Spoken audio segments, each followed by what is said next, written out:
Hey everybody, how's it going? So today I'm going to be doing the evaluation deck challenge from the day one web challenge from the Hack The Boo CTF. So apologies straight off if I'm traveling on my laptop, so if the sound's probably terrible, and I had to like tweak my screen resolution because I think otherwise it won't work for YouTube. So I don't know. Hopefully that came out okay. So basically, what I'm saying is this might be completely unwatchable, but hopefully not. Anyway, so if you're watching this video, I assume it's because you're trying to like learn how to do all this stuff. Maybe you tried the challenge and got stuck, or you just kind of want to get a better idea of what's going on. So I'm going to try and do this video with like kind of aimed towards that sort of mindset. Also, like I said, since we're traveling, I just kind of want to try and do this all in one take. So what I'm going to try and do is just attack this challenge like for the first time. So like I'm not an expert by any means or anything, but maybe seeing somebody who maybe has a little more experience than what you currently have, like how they approach it, maybe that will be helpful. So that's kind of what I'm aiming for. Hopefully I don't bumble around and mess it up too bad. I guess if I do, I just won't upload it. So if you're watching this, spoiler alert, I guess it must have gone well. So let's go ahead and start up the challenge. So we have the source code for this, which I have already downloaded. So basically this would be like a white box, right? We have the source code, so we're just going to use code analysis to try and spot the vulnerability, and we'll use any kind of exploit from that to gain the flag. Now, what I like to do, and since I do all these things to like try and learn and get better, I actually try and look at the code and understand it before looking at the website. To me, it's a lot harder that way, but since it is harder, like, and I struggle with it, like, that forces me, like, that is good practice for me, like in reading code and trying to understand things, since I'm not a software developer. Like, I don't read code all day, so like this is an opportunity to get better at reading code. And especially with these kind of things, right, you're looking at so much different code in different languages. So I feel like it's a really good, at least for me personally, it's a really good way to like improve that skill. And also I feel like if I look at the website first and kind of understand what it does, then when I'm reading through code, it's easy to kind of like skip things or not.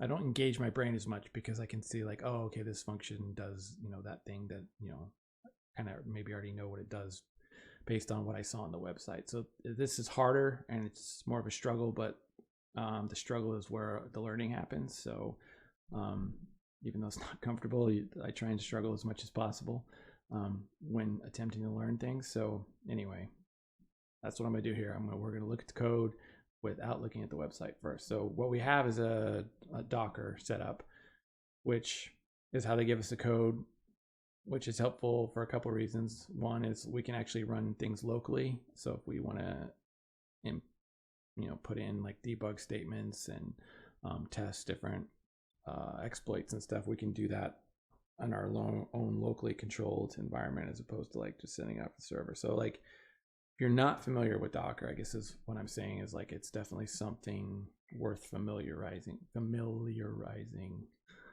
can't talk yourself with.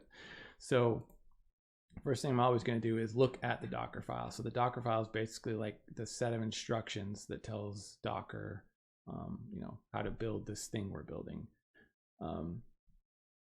So if we see here, we are running a Flask application. So this is going to be like in Python. One thing that jumps out to me is we're copying the flag txt file. We're copying it into the root directory. So this makes me think that we might be needing to look for some kind of like remote code execution or something, since the flag's not in a database or anything like that. We're probably actually going to need to figure out a way to access the file system in order to read the flag. All the rest of this stuff is pretty standard. When the container starts up, it's going to execute this command, which is the supervisored again, this is pretty standard. We're running it. It's running as root. It's running the Flask. It's going to run Python app run.py, which we can see is this here. Again, this here is pretty standard as well. We can see debug is false. And I forget the name of the package or whatever, but there's some Flask stuff where debug being on can cause some exploits. Oops. So then let's go to the main. So we're just kind of setting up our different endpoints, and then this looks like just standard how to handle the different requests the server sends. Looks like we have some function that just generates a bunch of random X strings. Response looks like we'll be dealing with JSON. So static is just kind of like, this is the JavaScript that's going to run our images, the CSS. Usually you can just kind of skip that at the start. So this here, this blueprints, this routes.py, this is kind of like where this is going to tell the server how to handle all the requests that we send it. So like here we see if we just send a get request to the root web root, it's going to render templates. So we're dealing with templates. It's going to render index HTML. Let's take a look at that. Since we are rendering, since it's using templates and stuff, one thing to keep an eye out for is any kind of like template injection. So just kind of looking through this index to see if it has a spot for like where code is going to go, but it doesn't appear to be. This all here stuff is just images. Load. It doesn't look like there's anything there. So then we have a post request to the get health endpoint. So we see it needs to be JSON. It's going to get the JSON, and it looks like there's 3 different keys. Okay, here we go. So this kind of jumped out at me. Whenever you see exec being run, like if you were to look up the exec function in the Python like docs, like I don't know, probably somewhere bold at the top, it's going to say something like, you know, unsafe, don't use. So whenever you see that in CTF, especially like a beginner CTF, like this pretty much is going to be what you're looking for, especially since this, so the post request, so like we have control over the post request, right? Like as the attacker, we can send whatever we want to the server. And so like the key thing to always look for in any kind of web challenge is what is the user controlled input and what acts on it. So like follow it all the way through the code base. So we can control this input and we see it is getting bigger. It needs to have all 3 of these, and it's getting stuck right in this. Here is an F string. So if you're not familiar with an F string, it's just kind of a cleaner way to format strings. But we can see this current elf is getting converted to an integer. Attack power is getting converted to an integer. So like if we give it something that can't convert to an integer, it's probably, I would assume, just gonna not work. But this operator here, which again is one of the 3 keys that we can control in the JSON that we give it, it's just being put directly into the string with no kind of checks or you know, formatting or anything. So basically what we have here is like, looks like we're going to have command injection, which is what we kind of started out thinking, like, oh, okay, maybe let's keep an eye out for that. Now, I'm not entirely sure what this compile function does. I mean, you can make a pretty good guess at it, but let's actually go and look and see what it does. So the thing to do, I can't talk and type at the same time. So the thing to do is when you're looking for what to do is follow the user controlled input all the way through the code base, and anything that acts upon it that you don't completely 100% understand, Google it. Look at the docs. Look and see exactly what it does, because that user-controlled input is almost always going to be what we need to use in order to exploit the server. So like, I'm not entirely sure what compile does. You know, it's not going to come into play here, I don't think, but like, if you don't know, like, look it up. So we can see this is kind of what I didn't know. String is the file name that we give it. So file name, and then exec is the mode. Okay, so the file name argument, blah, blah, blah. So it looks like string is just kind of like a convention that's commonly used. And so exec, we're passing it to exec. And so it can be exec if source consists of a sequence of statements. Eval is another one that you want to like be on the lookout for. It contains a single expression. So basically it's just going to turn this into something that can be executed with the exec, and it's getting stuck in here. Now I'll look up this one too, because I'm pretty sure I know what this does, but I just want to double check. So this here is,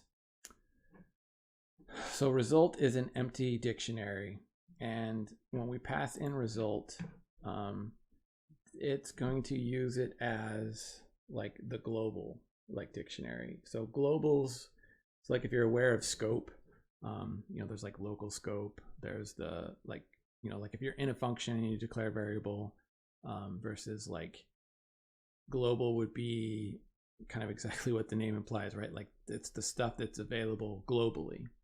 So what we're doing is you could set up stuff, so you could tell it to execute this code, but use these global variables. So like we can tell it what, you can even give it local variables too.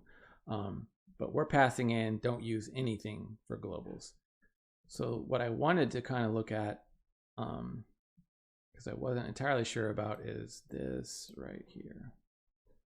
So if the globals dictionary, which is, that's what this is, we're saying use this dictionary for our globals, does not contain a value for the key built-ins, a reference to the dictionary of the built-in module built-ins is inserted under that key.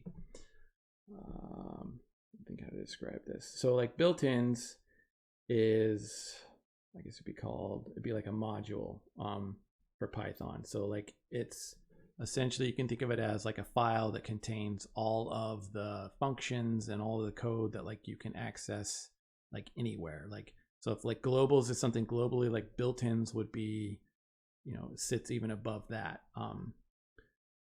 So, but then it's also, so it's a module, but then it's also a dictionary. I don't know, like Python has some like confusing things that don't really, you know, I'm not, like I said, I'm not an expert. I'm not a, you know, software dev. So I don't understand it exactly, but you can also access it. So like, I'm not sure if this is exact right syntax, but if they really wanted to screw us over here, they could have done something like this. They could have said built-ins and give it the empty dictionary. Now then that's actually saying like, okay, built-ins, there's like nothing. Like there's like, you know, no functions, that you start out with basically nothing, but they didn't do that. They just passed in the empty dictionary, which, as we can see then, it just goes and creates a reference to the built-ins that's already running in that on the system. So we'll actually have access to this built-ins, and so that's what we're going to use, right? Because I said like we need to be able to read a file, right? So like if you were going to write normal Python code, you'd need to like import OS. Well, I mean, there's a bunch of different ways, but like the easiest way would be like to import the OS module and then just run system commands. But we don't have access to the OS module. We need to import it. So like here we're importing like import is just a function that loads all this stuff. So we need to access the import function so that we can load OS. Now, let me think what to do. I'm actually gonna do this in, actually let's go ahead and look at the website now too, because I'm really confident that we've got our thing, so I'm just kind of curious.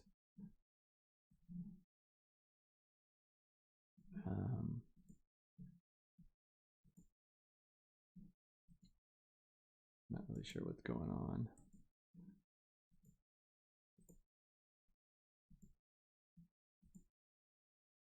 Looks like we're battling that monster. I don't know. Anyway, doesn't really matter. So I'm going to use curl because I'm not quite sure. I'm worried that normally I would just use burp suite, but I'm not quite sure how it's going to come up.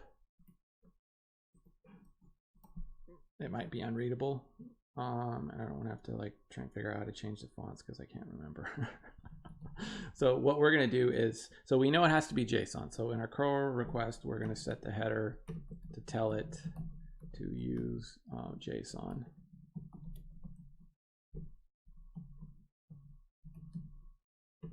And then we're going to give it -d. That's going to tell it, basically it's post request and to use this data. So I'm just going to send it the empty JSON right now because I just want to test to make sure. So I sent a get request to the root, or I sent a post request to the root, and as we saw in the code, the root doesn't handle post requests. So it was what, API get help.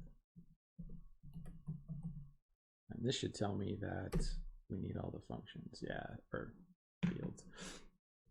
Because, so now I'm just kind of building it up slowly because I don't want to like typo something and then I did like a whole bunch of stuff at once and can't find it and screw up the video. So let's see, there was like attack power. What were they? So current health, attack power, and operator.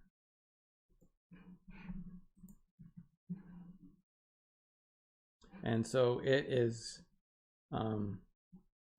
like these two are being converted to integers, and operator though we have full control over. So what we're going to do is we're going to put our payload and stuff in operator. And so the way we're going to do this, so let's first go ahead and do, let me do single quotes.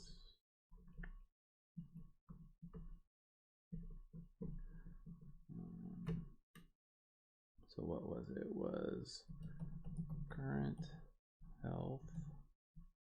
Let's just say we had 100. Attack power. Let's just say it was 100.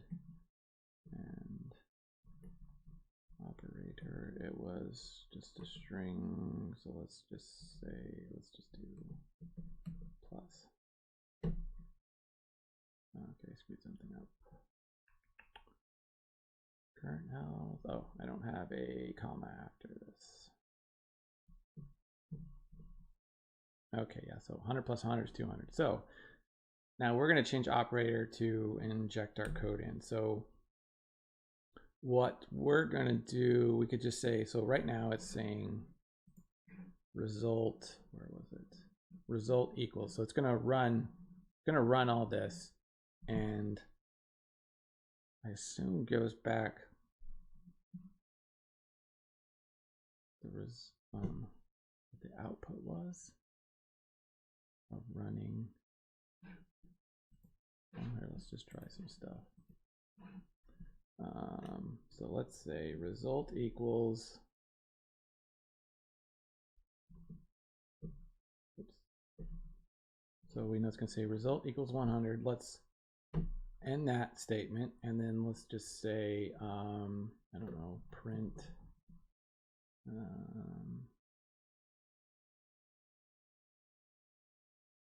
Let's just tell it to print 42.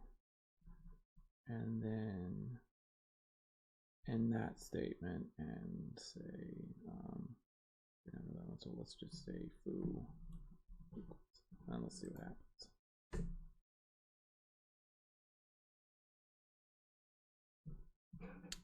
It's actually getting sent out the result. Oh, okay. It helps if you read all the code. So what it's doing is, so it's setting result equal to something, and then it's execing that, and it's taking the result out of the dictionary result. So whatever we set in result is going to be what is put into the response. So essentially then we can, we don't need any of this stuff here. We could just say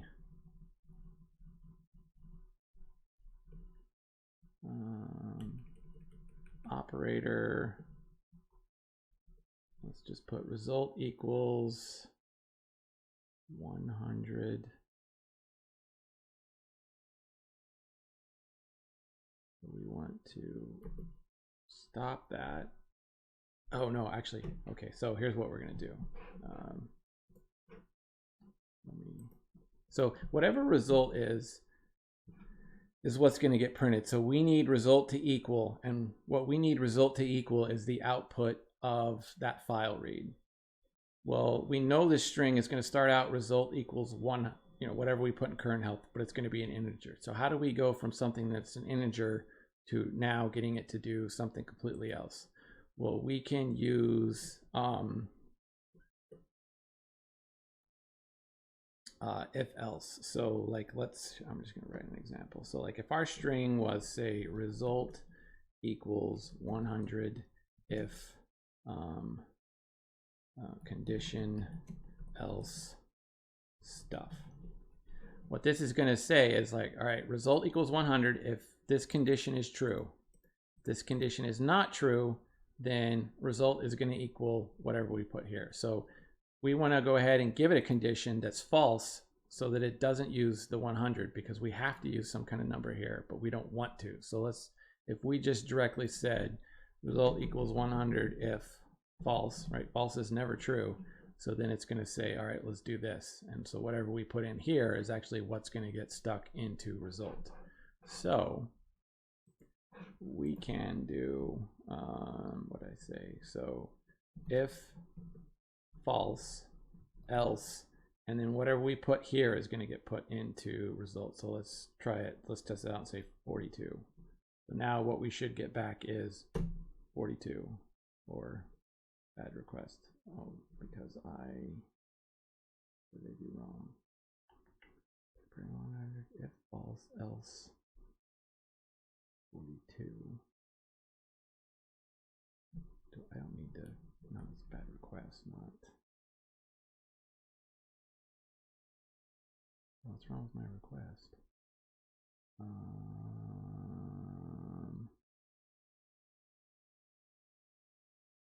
So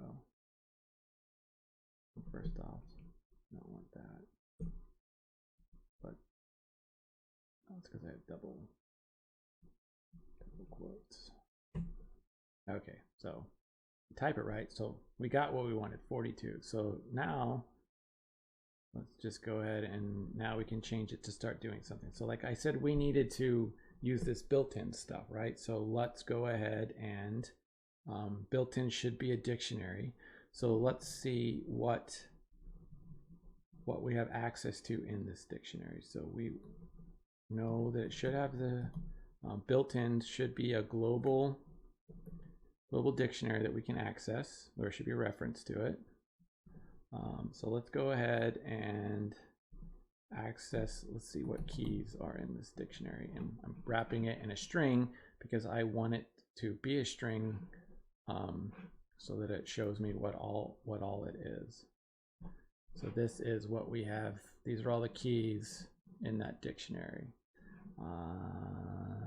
And we see here import, right? We want to use import, right? Because we want to use import to load the OS module.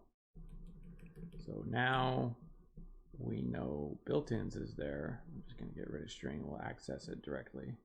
Well, actually, here, let me show you. If we just go ahead and say import, you have to remember to escape your quotes because we want it to be sent in the request because we need the quotes for the key in the dictionary. Oh,